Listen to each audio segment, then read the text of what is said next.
welcome to the midway point of the week. It is hump day, and this is Back to the Window with Scott and Scott. I am Scott Steehn, lead handicapper at winnersandwhiners.com.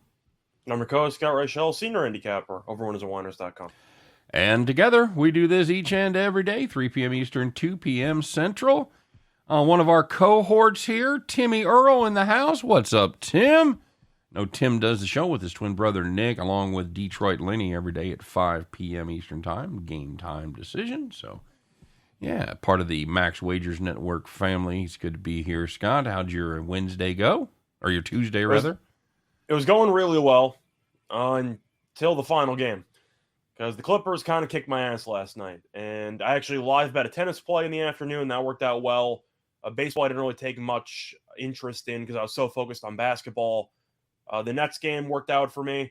A couple of props I had worked out. But then the Clippers came around. I had plus 3.5. And they basically covered 80% of the game and fell apart down the stretch. I mean, when you're up 7 with about 7 minutes to go and you're getting 3.5, you just need to avoid a complete implosion. And they completely imploded. Yeah. So I thought I was on the right side the entire way through, and it didn't work out. So overall, not the best of days. Yeah, I was on that game as well. I took them on an alternative money line minus 4.5 at plus 235. That kissed that one goodbye. And yeah, it was a brutal finish there, Scott. I told you I was otherwise engaged and didn't make it home until the last 2 minutes of the game. But I was surprised. Yeah, I'll take the blame for that. I was surprised at the Timberwolves defense that held them to 104 points. That's well, especially when no Towns on the floor for about half the game. Yeah, Scott Foster did his thing, and he tried to actually help out Chris Paul and couldn't do it. Not even not Chris Paul. Paul George. I mean Paul George. I told you I do that all the time. So, Yep. I didn't help out Chris Paul either, but it's one of those games where you really had the right side and it just didn't work out. Yep. I feel like people who had Minnesota minus 3.5 felt extremely lucky to cash it. That's all I'm saying. I think if they're being honest with themselves, sure, absolutely. Gregor Larson said, "Let's make some money today, gentlemen." I'm all about it, Scott. You want to make some money today? Yeah, man. Okay, cool. Of course, you guys want to remind everybody out there to like and subscribe. Make sure you punch that thumbs up button on the video. Subscribe to all the YouTube channels, the Max Wagers Network YouTube channel, of course, and the Winners and Whiners YouTube channel. And it's not just our show and Tim Earl's show on here. I know you did Total Chaos last night with Allie Burns and another one of our compatriots there, Sean Higgs, that does Midday Money at noon. You guys agreed on every pick, right? It was unfortunate because, it's total chaos, but we actually agreed on every single play. Six locks is what you got there. And, of course, then you check out Allie's regular show, Morning Wood. She does that every day, 1 p.m. Eastern, followed by Jim Williams, Chris King doing just parlays. And then 3 o'clock, of course, it's yours truly right over here, Truly Junior. And as we mentioned, 5 o'clock, it is Game Time Decision with Nick, Tim, and Lenny. And Sean Miller here going to be doing soccer soon, I believe. It's all about the money, says James S. Absolutely. Great, Scott, at jumping gigawatts. Very good. Like Steele doing a little Back to the Future there. I like that. J.C. Stone in the house. So, yeah, Scott, speaking of making money, you can do that if you check out DraftKings, because they've got a cool thing going for baseball. You bet $5 on any baseball money line, you get $200 in free bet credit. Of course, it's only available where the DraftKings app is available, and you must be 21 in most places, with 18 in a couple places. We discovered one of them was Wyoming. Scott, did you do some research on it to find out the other 18 state? States, I thought they're on the document, but I guess they're not. So, no. Okay. All right. Big help. And I'm calling you the best color man in the business for nothing, folks. Ball caught. Andrew Kolazedge. Sure, I'm going with that. I'm going to apologize in advance for fucking up your name, Andrew. He's got Man City on the money line tonight, Scott, or today. You like that play? It's a little bit tricky because, of course, it's on aggregate, and Man City was up 1-0 going into today's game. Now, Atletico has been a pretty decent team in La Liga this season. They're usually better. Real Madrid kind of ran away with the entire domestic league. But it really depends on what Man City tries to do, because we know that they're a very possessive team. We know Atletico usually plays very solid defense. They basically parked the bus in the entire first leg, and now they're going to try to open it up a little bit more. It should be an interesting matchup. I am curious if Man City is going to be content with the tie, because that way they'll end up advancing on a draw. We'll see. For me, I don't mind it, because Man City, I do think, is the much better team. You can argue Man City is now the prohibitive favorite to win the actual Champions League, since Bayern Munich ended up getting upset yesterday and lost to Villarreal, which is a pretty big deal there. But for me, I'm going to go with Man City as well. I know that just started, but I do believe you will see a pretty tough matchup. But Atletico is going to have to go all out attacking at some point, and Man City should hit him on the counter. We also would have accepted yes. Yes, I do like that play. I'm giving my answers, man. I don't get to talk about soccer that much. You're right. So You're right. I'm making the most of the situation. Showing off, trying to maybe get the co-host of the Sean Miller show. Potentially, I don't know. I mean, soccer was a sport that I followed a lot more back in the day. I still keep tabs on, but you know. Back in the day, wait, you're fucking 12. What day are you talking about? High school. I used to play FIFA all the time on the Xbox. Sake. Back in the day. You know what? That's one of the best ways to memorize or learn all of the players on teams. You get the video game. Yeah, well, see, you can tell because I don't play it and I don't know shit about it. So there you go. Just saying. But I was rooting for Real yesterday. They ended up having a nice extra time win over Chelsea. So we have a brand new champion because Chelsea was out. Okay, there you go. The other bets are looking good for Andrew. He's got the Mets and he's got the over in the Detroit game. So yeah, both of those are looking good. Bruce Hayward says, can we discuss the Spurs versus Pelicans? Well, we were going to do 45 minutes on our favorite ballpark food, but all right, Bruce, I guess. We might have to save that one for later, actually. Mets have been choking late, driving me crazy as a Mets fan. Yeah, that's a. It's mostly the eighth inning. Yeah, that's the little bit of a problem with their setup, man, as it were. Yep, yeah. JC, I get it. I'm more of a soccer fan than I was. My writing partner in Los Angeles used to play professional soccer and played good college soccer player, and he kind of turned me on to some of the nuances. So I went from not at all a fan to a casual fan. But some of you guys have the soccer knowledge that I just do not possess. I just don't have the bandwidth. So. I can imagine you watching the game just yelling out choice phrases like offside trap. Sure. Like, come on, ref. He was on. Absolutely. I will absolutely yell shit that I have no idea what I'm talking about when I'm watching. Park the bus. Like, you're just start yelling random stuff. Yeah, absolutely. Yeah, that's totally. Now, actually, I watch World Cup and I'll watch some of the Champions Leagues. I mean, I'm not one of these soccer turn up my nose and, oh my God, there's only one, then nothing. No, I get it. I get it. I only have so much bandwidth, Scott. That's all. I was right about my lean over the weekend. I thought Man City and Liverpool would draw. I thought it would be 1-1. Instead, it was 2-2. They got hosed though, because I thought Sterling's goal should have counted. Yep. But whatever, is what it is. All right, very good. Hey, and don't forget, we're also partnered up with Caesars right now, and they're doing they call it bet insurance. It's basically a risk-free bet. Up to $1,100 your first bet. You must deposit, of course, I think $10 or more. So whatever your first bet is, if you win it, congratulations, you won a bet. And if you lose it, congratulations, you just had it made good by Caesars. And both the promo codes, by the way, the promo code for the DraftKings specials is WAW Video, and the link is in the show description. And the Caesars promo is ATSWINS Caesar SZR. ATS wins Caesar SCR. The link there is present as well. So there you go. Check out both great offers. I love with all the new sports, but it is a great time to be a sports bettor, Scott. It really is, because especially in New York. Especially in New York, and especially in the new states, because there is just so many great offers out there. And take advantage of them, guys. You got to do it. So, all right, let's take a look and see what happened yesterday, shall we? Well, I do want to ask you, by the way, what's the official rule on addressing a certain thing in baseball that you're not supposed to talk about? Is it more... Let's just say Kershaw has a flawless resume so far through about 7 innings. Yeah, so much. Kershaw, obviously a big fan of the show because we talked about him being washed.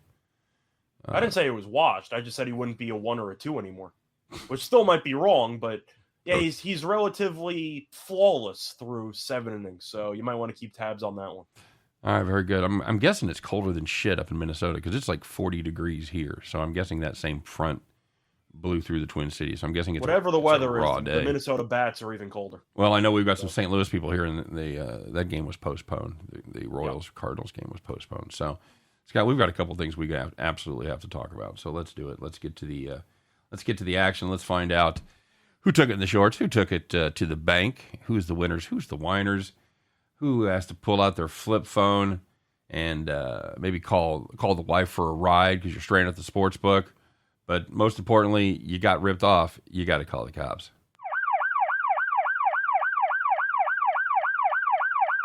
All right, my friend. Let's start it off, shall we? In the NBA, we talked about it, but if you had the Clippers first half plus 1.5 against those awful Timberwolves, they led by 7 with 3:35 left in the second quarter, and in what would become a preview of the second half.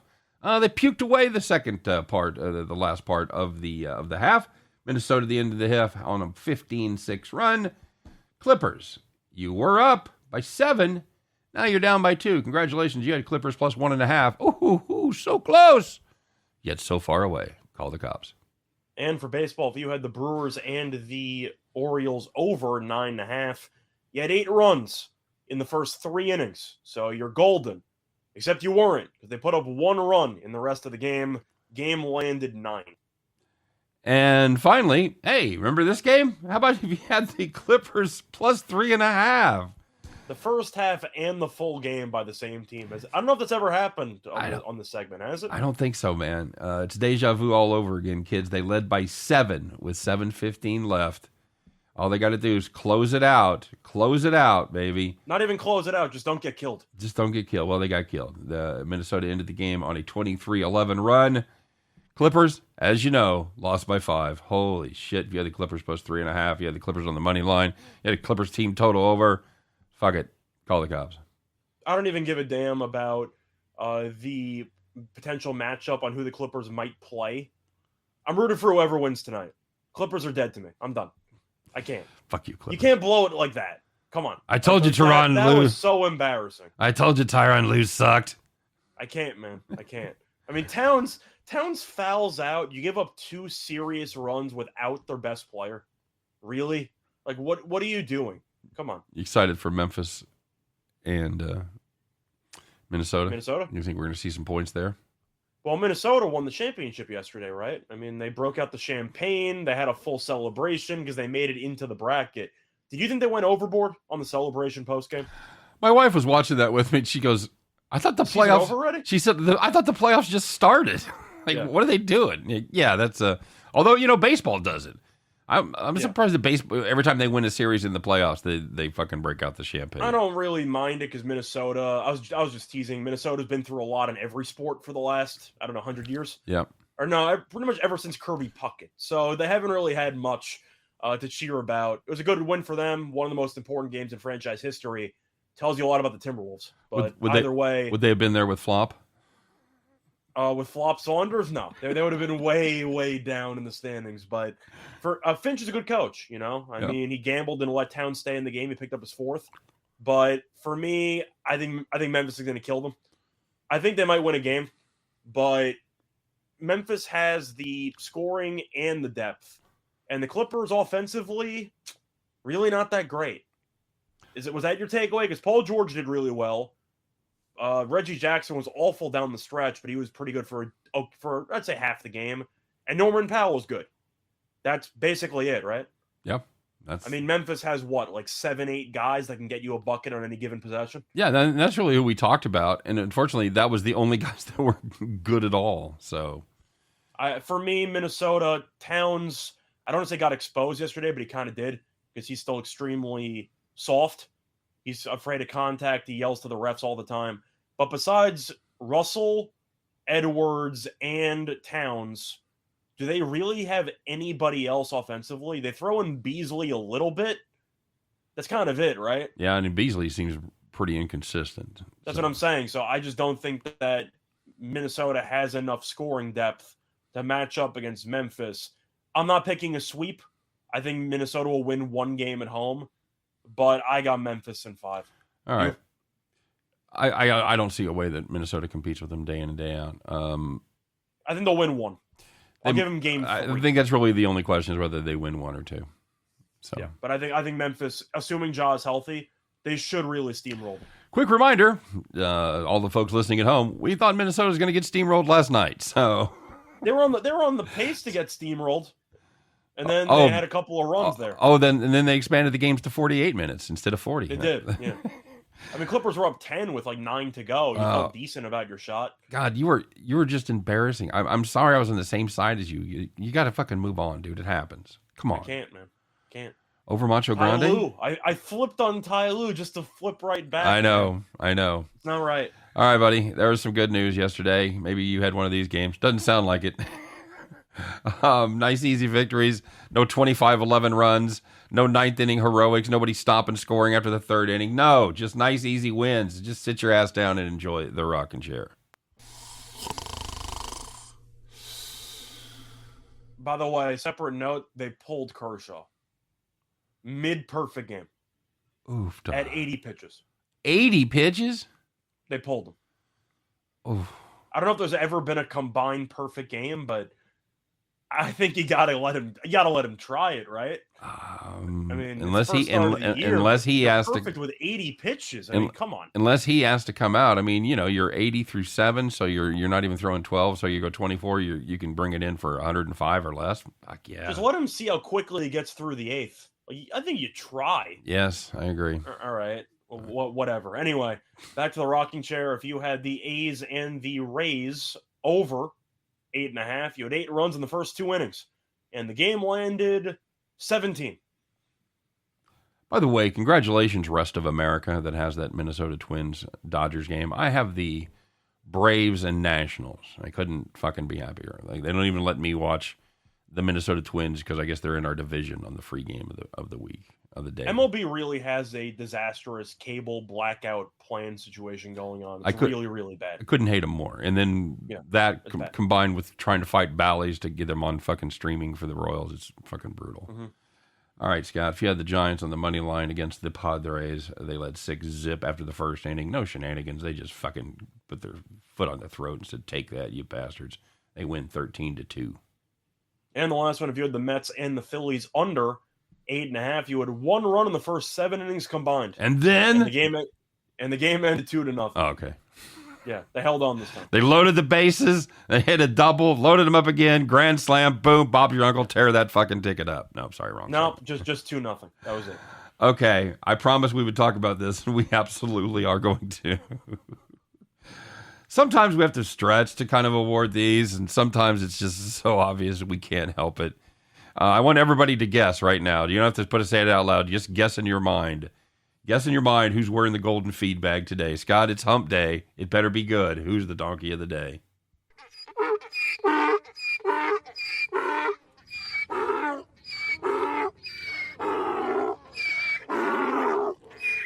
Somebody has often suggested it sounds like the donkey is being violated.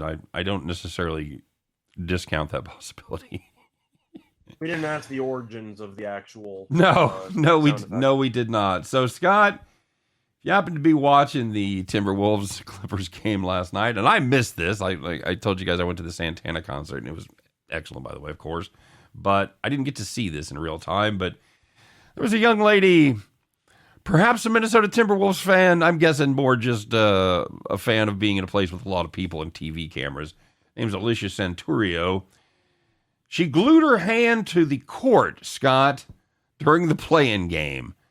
And I'm not quite saying it's the up to the conspiracy level of the lights going out in the Niners Super Bowl, but the Clippers kind of came, can I say it, Scott? Can I say they came unglued after that happened? I feel like the one thing Minnesota was missing during the entire game was another glue guy on the roster. I saw a picture on Twitter You could see her fucking handprint with the super glue, the crazy glue, whatever, where she put it on the I court. think the part that annoyed me the most, though, was Minnesota went on a run right after the glue thing happened. That's what I'm saying.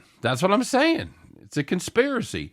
Now, we talked a little bit about this, Scott. Do you know why she was upset? Do you know the point she was trying to make? Killing small animals. Animals. Chickens? She's upset because Glenn Taylor, by the way, majority owner of the Timberwolves, apparently kills chickens and using VSD. Now, I did a dive on this because that's the kind of respect I have for you as an audience. You guys want the facts. You want to know what's going on. I'm here to tell you.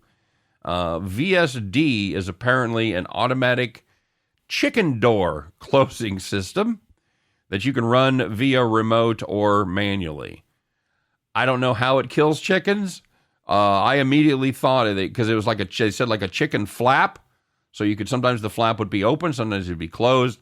Imagining like a trap door underneath. That's like the chickens just fall through the trap. See, I'm getting some kind of vibe of the farmer just fucking with him. Like his friend's over, like, watch this. The chickens are streaming out the door. All of a sudden he hits the off switch. The door just stays shut. You've got 100 fucking chickens just running right into the door. He just turns to A-Rod. Watch this. This is gonna be hilarious. Feathers flying, squawking to beat the band. A fucking chicken pile that continues to grow.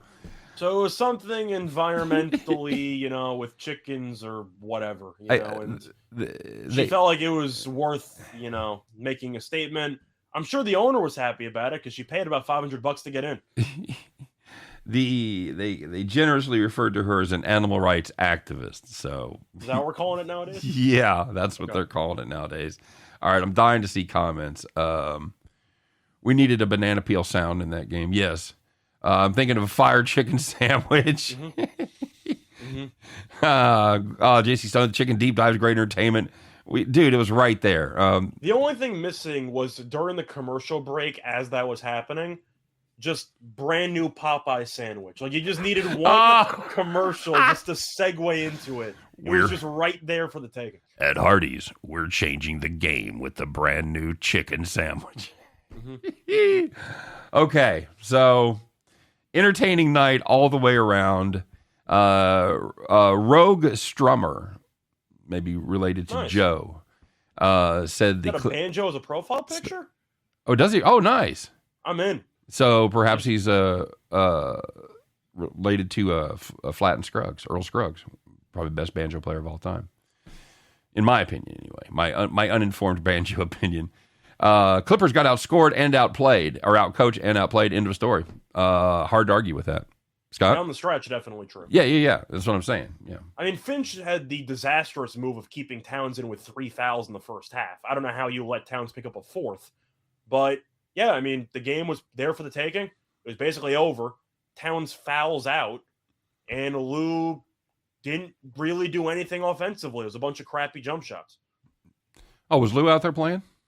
No, but I'm saying based on play calling, you figure, you're missing your starting center. The other team's missing their center. Maybe you go to the rim. You have Scott Foster calling fouls in every play. Maybe you should go to the basket. Maybe, Yeah. That's too crazy? No, I don't know.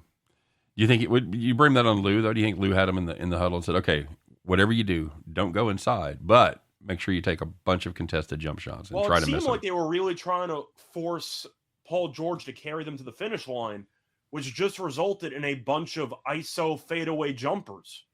Run some plays, set some screens, get downhill, go to the basket. That's how you got a 10-point lead in the first place. Is there a sport you couldn't coach? Me? Yeah, you have advice in every sport. You pick a coach and you're like, you fucking tell them how to do their job. I still like Ty Lue. I just think he had a bad game. Okay. All right. But when it comes to coaching, I think I'd be okay. I don't know enough about the X's and O's. But I think just based on actual overall themes on what teams should be doing or how they should be taking advantage of situations, I do think I'm quite perceptive. My opinion. Okay. Well, I mean, yeah, nobody has an opinion like, oh, this is my opinion. I'm usually fucking pretty stupid about my opinions, though, so take that with a grain of salt. I mean, nobody says just that. Saying. Okay. Thanks, JC. If Hardee's needs anybody, or Arby's guys, We've got the meats. That's a terrible read, but yeah, I could do that. Okay, so let's talk about these two basketball games tonight, Skeets. I know we've got to play on one of them. Bruce wanted to talk about the San Antonio New Orleans games. We're going to talk about that game a little bit later. Do you have any feelings on, let's say, randomly say the total? Well, the total was randomly my play of the day. Okay. So I got the under. Okay. I got it at 226.5. It's now at 224. So I beat a pretty decent line move there. It's I mean, everything we thought about, just even conceptually, playoff basketball. The classic cliche. You expect the refs to swallow their whistles more. You expect a slower pace. And both playing games went under yesterday. So I'm expecting more under money. The regular season meetings, 3 of the 4 had below this total. I think it's too high. I still like the under. You? Yeah, I'm with you. I'm with you as well. Of all the games, I will say this: of all the games, this is the total I would be most tempted by to play the over. I still think it goes under, but it would be with the New Orleans defense. I'm actually not a believer in either one of these defenses to play a great defense on a consistent basis. That's fair. I'm just expecting New Orleans, who ranks 21st in pace, to try to slow the game down. I still lean under. But of all 4 games, this is the one I would most like the over. I think the one that scared me the most was Atlanta, and Atlanta's total is interesting because it's really, really high. I mean, 3 of the 4 meetings went under in the regular season, but at the end of the day, you're looking at Trae Young and LaMelo, and we know Charlotte and Atlanta are both awful defensively. So that's why it's kind of a situation where even though the total is high, that's the one that scared me the most. I still like the under in that game. I think it's too high, but that's the one game that gave me a bit of pause because Atlanta and Charlotte might just start a track meet and nobody's going to stop. There you go. Yeah, Bruce, 4-1, top 6. 1 out, nobody on for the Mets as they bat. So, the other game tonight, Scott, is the Charlotte-Atlanta game. I've got a contrarian play on this as my play of the day, and that number is getting a little friendlier. What's your thoughts on the side on this one? Sorry, can you just repeat the game? The Kansas City Oakland game. Yeah, the Hawks game. Yeah. Okay. I feel like this line's where it should be because Atlanta was so bad during the regular season on the road, but really, really good at home. And Charlotte's been kind of even at home and on the road. Of course, Gordon Hayward's still out. They tied the season series at 2 apiece. So these games have been pretty close. I really didn't have much of a thought on it, to be honest. I mean, Atlanta's been awful against the number this season. They're 28 and 34 ATS. Yep. They are good at home, though. They're decent at home. Everybody keeps saying that, and they're only good straight up at home. They're not great ATS. Right. It's only because they suck so badly on the road does everybody go, well, they're good at home. They're 22 and 18 against the number at home. And the one that really scared me, Scott, as far as Atlanta goes, is they suck against good teams. 15 and 26 against teams with a winning record. Yeah, for me, I really find it hard to thread the needle because I think Atlanta's going to win the game. So I guess blindly I'm leaning Atlanta. There's no chance I'm taking the actual spread. Okay. I have no interest. But I will tell you right now, whichever team wins this game tonight, I'm picking to beat Cleveland. Okay. That's solid. I don't think Cleveland's very good. Nope. I think that's a solid prediction. Yeah, this Charlotte team, they're going to have to be able to shoot a little bit from 3-point land because the 2 games they lost, they shot 11 and 25% from downtown. You can't fucking talking to you, Rozier. You can't make your shots. You can't fucking have that. So you've got to have them shoot 30% or better, maybe even 32% or better. And I think they're live, not just for the win, but not just for the cover, but the win too. Yeah, Merbilia, they do favor the home teams. That's why I guess I'm leaning Atlanta, but I'm not going to play the side. But I really think that Atlanta and Charlotte match up quite well against Cleveland. Now, of course, it doesn't matter for the sake of this game because, you're focusing on the game after. Cleveland will be favored for that game at home, probably by, what do you think, 2? 2.5? I was going to say 2.5 or 3, yep. I mean, besides Garland and Mobley and a little bit of Kevin Love, do they really have much? Like I think Cleveland's at least a year or two away from doing anything meaningful. Sexton getting hurt definitely was an issue. Yep. And LeVert, I didn't like the trade when it happened, and he sucked last night.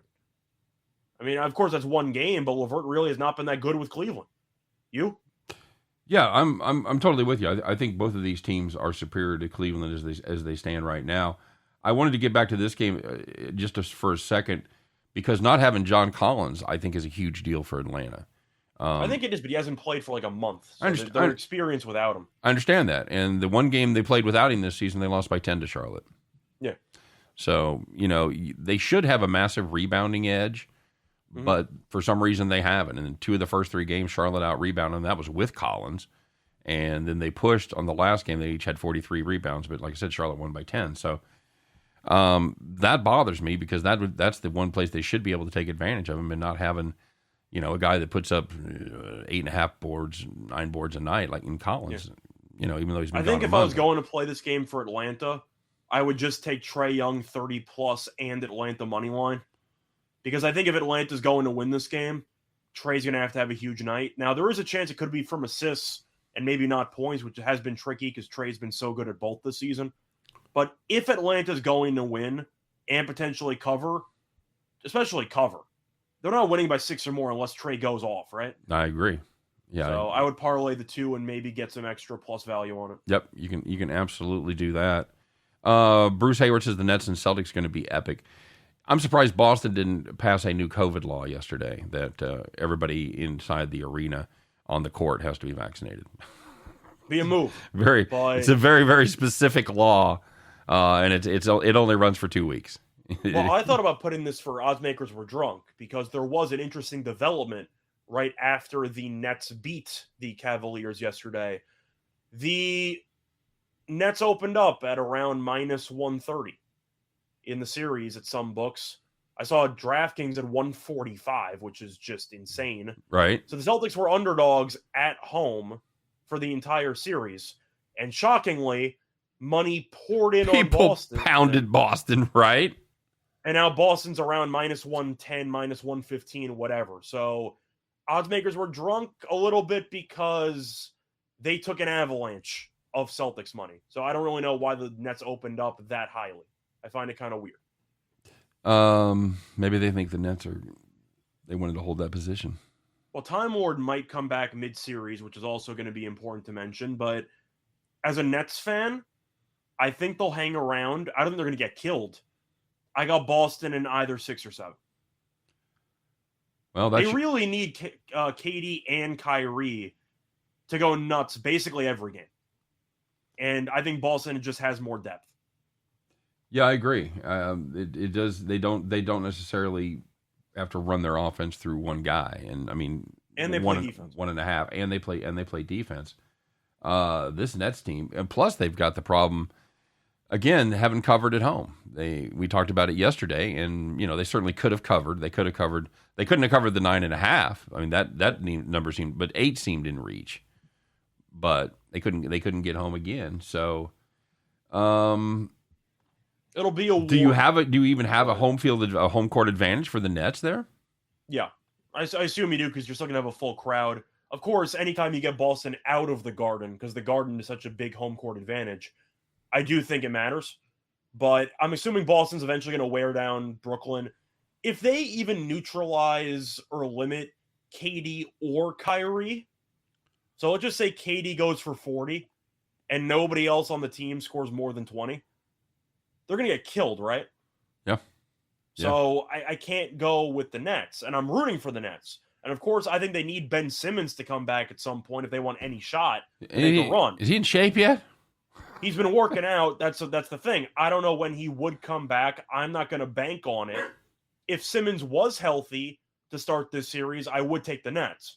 But he's not, so I'm going to take Brooklyn. I'm going to take Boston. Okay. All right. Very good. Yeah, I have to go with the team that has more depth. You can somehow limit those guys. If you can limit KD and Kyrie, I mean, what do you think? If they can hold them to 30 or less, those two guys, do they win? I think they got a good chance to. Now you can make the argument, well, what if the Nets limit Tatum or Brown? And the counter argument there is, who the hell is going to guard either of those guys in the Nets? Because they don't have many great defensive players. Yep. Which is why I think Simmons is so important, because he is that perimeter defender they need. Yeah, they're obviously they didn't get him for his offensive prowess. No. All right, very good. Just looking at anybody else. Billy, I don't know about that. I see the Nets players talking to Simmons. I'm not going to read into all the emotional stuff of, are they fans of him? Are they not? Media outlets for different sides have different arguments. It's like politics. You don't really know what the hell's going on. Did you watch him? Did you watch him on the bench when you went the other night? Did I watch him? Yeah. I mean, I saw him yesterday as well on TV. He's talking to like teammates. He's getting up. He's cheering, whatever. But I'm not going to read much into, do they like him or not? I mean, does it matter? He's under contract for 5-6 years. Like, he's going to be there for a while. Get used to him. Like, whatever. If he's ready to play, he's ready to play. If not, then whatever. I mean, I don't think the teammates are going to avoid passing him the ball. Like, no, they're going to wait for him to come back. And if he comes back and he's ready to help contribute, they'll accept him with open arms. They're trying to win a title. I don't think they're that petty. You? Yeah. I agree. You don't. Well, first of all, you don't know what the locker room's like, and you don't know how. That's the point. The point is nobody knows. That's what I'm trying to say. Well, somebody knows, but nobody on Twitter or nobody that's a sports. You can try to read body language, and some Twitter sources or outlets are going to tell you they don't like him. Some say they will like him. You're not going to know anything. Yep. Wait for him to get on the court and see how the chemistry goes. You know how they're going to like him if he does his fucking job. I was going to say if they win. Yeah. If they win, they'll accept him. That's right. That's exactly right. Bruce talking about Doncic's his injury. Scott, how do you feel about that? I triple-double, so I'm on Jason Kidd's side here because he tried to get me paid, and Doncic got injured, so that was rough. From a coaching standpoint, was that the right move? No, of course not. Okay. See, the situation that Dallas had was that they were going to advance to the 3 seed if Golden State lost to New Orleans. And New Orleans, McCollum on Twitter announced, which I loved, by the way, don't put me in any of your parlays. I'm only playing 5 minutes and I'm done. McCollum said that on Twitter. Of course, not verbatim. I'm kind of paraphrasing, but that's exactly that's the same gist of what he said. So Dallas knew that New Orleans wasn't going to care. And Golden State opened up a double-digit lead in the second half. So Dallas at that point was playing for nothing. They really shouldn't have been playing Doncic at the end once Golden State blew the game open. Right. Yeah. So, yes, Jason Kidd screwed it up. Made no sense. I just wanted to give you an opportunity to rant against another coach and tell us how much better you've done the job. See, Jason Kidd, I did witness as a player, one of my favorite players of all time as a Nets fan, but I also saw him as a coach. Did I think he was a good coach? I thought he was fine. He did a great job this year with Dallas, so props to him there, but he really butchered the ending of that. Now, of course, the counter argument is, well, you can't predict when a player's going to get injured or when whatever. But what's the point?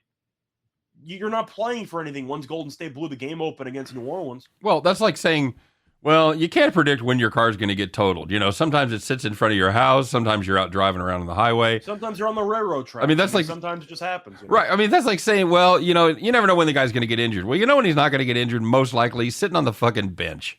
That's when that's when he's not going to get injured. So that's just stupid. It was a fluky injury, but still, he shouldn't have been on the court.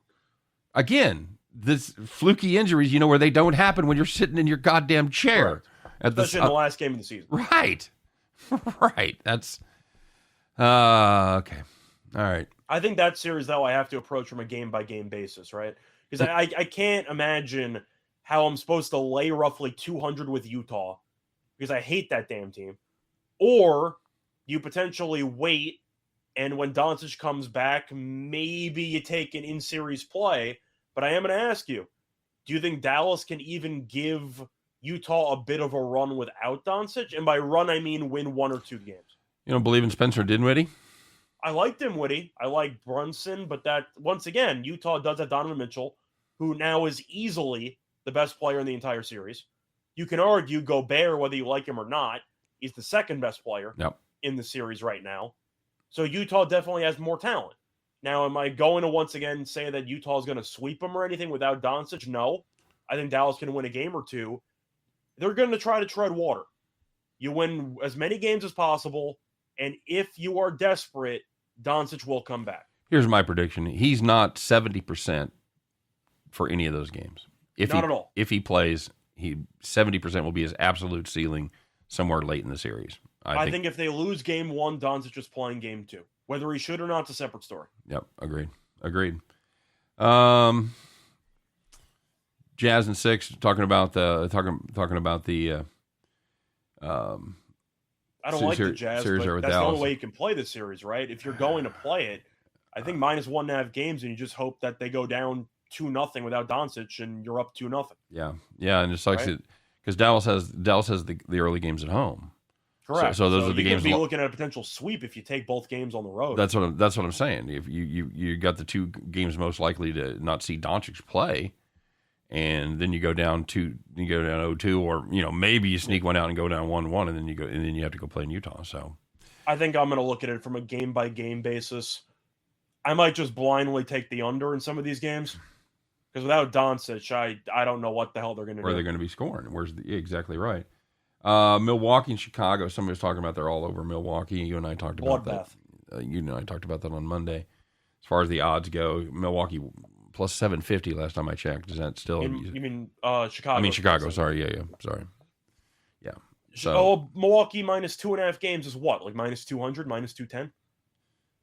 That's the last I saw. Yeah, right around. That's what I'm saying. So Chicago to win a game might be worthy of a parade because they got absolutely bodied in the regular season. Yeah. Like Milwaukee took them behind the woodshed. And without Lonzo coming back, the defense sucks. They are 2-22 against top 6 teams in the league. Yeah, we talked about that before. We've even taken advantage of it on some farms. I think Milwaukee wins in a bloodbath. Bulls team just doesn't beat good teams. They just don't do it. I'm not sure if they will spare the women and children, but they will definitely murder the entire team. It's gonna be marauding. Gonna be fucking marauding, people. That's what pillage. We're saying. That's what I'm saying. Milwaukee by pillage. There will be pillage. All right, my friend. Well, we're anything else you want to talk about? Not really. I'm trying to think of anything else to talk about. You got some hockey, but the truth is, just back the teams that are actually playing for something. That usually bodes well. Money lines are huge, but the Kings got there yesterday. They are playing for something. They ended up beating the Blackhawks. Right. So my advice at this point, just back the teams that actually care about the games. I don't think that's a hot take, but of course that's my main hockey breakdown right now. No, it's kind of it. I mean, we got one game that we're saving. A lot of baseball games this afternoon, so there's really not much to talk about. Do you have anything you want to talk about? Because I feel like we were kind of just waiting on one game. Any baseball games have your attention tonight? Robbie Ray goes again for the Mariners against Keuchel. Oh, that one's tricky because the White Sox are so good against lefties, but I like the under in the game. Seattle can't hit. Yep. I don't know why. Does seem to be a problem. Corbin Burns looking to get right against the Orioles and John Means. Montage, we'll see how he is. Good outing. I'm kind of annoyed, though. I like Tampa run line yesterday. They won, but in extras. Yeah.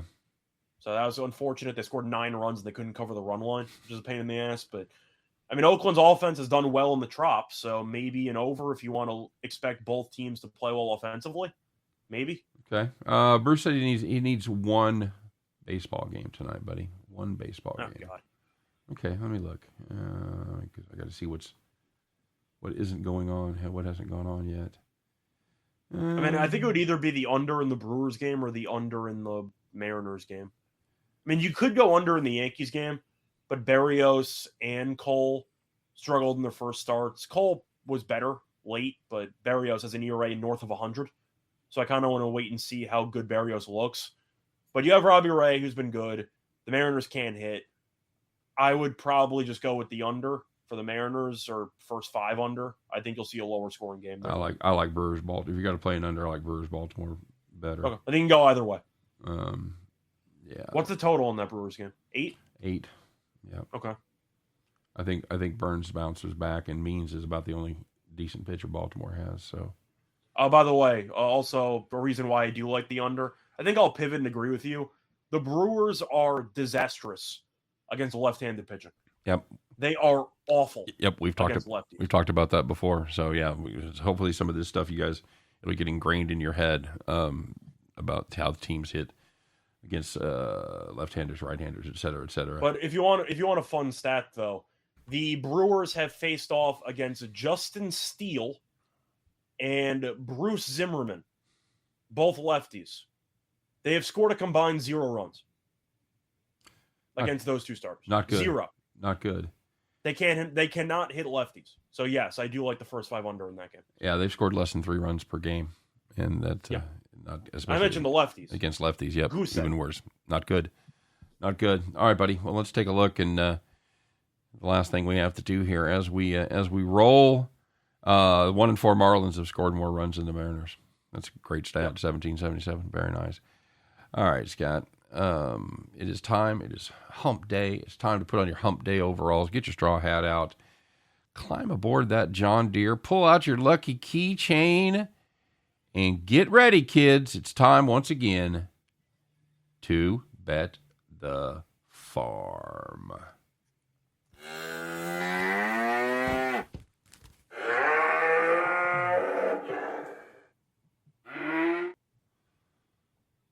All right, there it is. I don't know, afternoon. I don't know why neither one of us rock these hats very well. I'm not going to lie to you. I don't think I have it curved enough. I think I need to bend it a little bit. You look like you ought to be on what was that Sidney Poitier movie, Lilies of the Field or whatever, where they're all out working in the sun all the time. That's Gorillas in the Mist. Huh? Gorillas in the Mist? Not what? No. Geez. No, I have no idea. You got your Jane Goodall hat rocking. Very nice. Mm-hmm. All right, Scott. I know we had a Bet the Farm play for yesterday. How did it go? So we actually won something in that Clippers-Timberwolves game. We had Patrick Beverley under 10.5 points, and he went under. Cue the banjos!